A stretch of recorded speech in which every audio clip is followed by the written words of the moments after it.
This is One on One.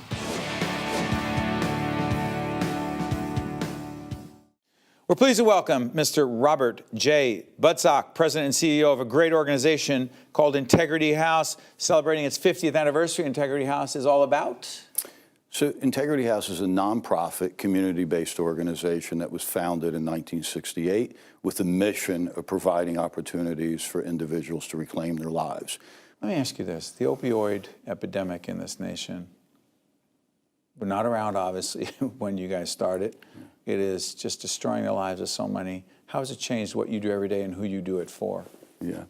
Well, I could tell you back in 1968, I wasn't around in 1968. I've been with Integrity House for 33 years. But that back in 1968, the founder of Integrity House started with a single house, which was in the Lincoln Park section of Newark, New Jersey. It was a year after the Newark uprising. Right. And he identified a need within the Newark community to treat opiate addiction.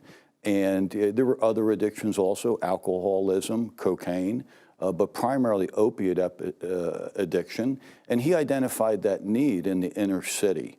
And we started with those very humble beginnings, with a single house with 6 clients. And we had a founder who had a passion and a vision for just helping people and helping people put their lives back together. And over the years, we have actually, we've professionalized our services. We have licensed staff. We use evidence-based practices. We still have that home-like atmosphere at Integrity House, where when it's a residential treatment or even an outpatient treatment, we like to create a very warm, welcoming family environment. But we've added these evidence-based practices, specifically medication-assisted treatment. Research has proven that addiction is a disease of the brain. Yeah, let's talk about the mental health part of it. Yeah. So research has shown that that addiction is a disease of the brain. So we have addiction that impacts the brain. We also have mental illness that impacts the brain.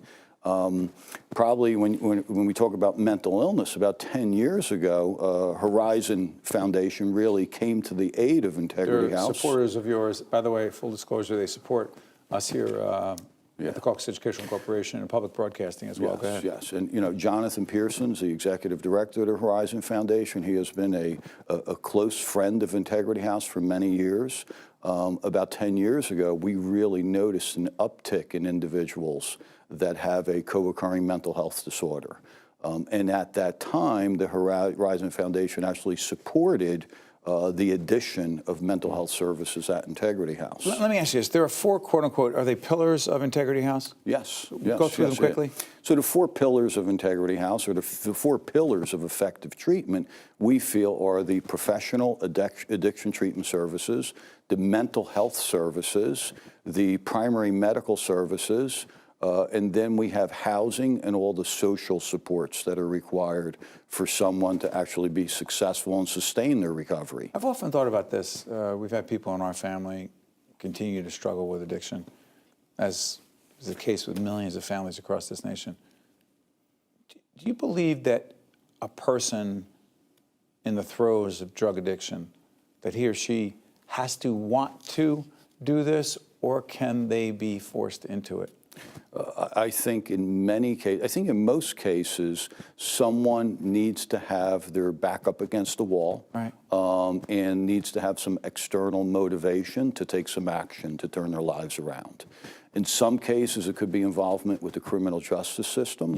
In other cases, it could be a family member that has given an ultimatum to the individual. Either you go for treatment, or there's going to be consequences. Cutting them off is a tough thing to do. Sure is. So, but there has to be consequences, and the family has to work together with whoever else is close to the individual that's impacted by the addiction. Go ahead. You have to work with that individual to convince them and open their eyes that that they have to find a better way to live.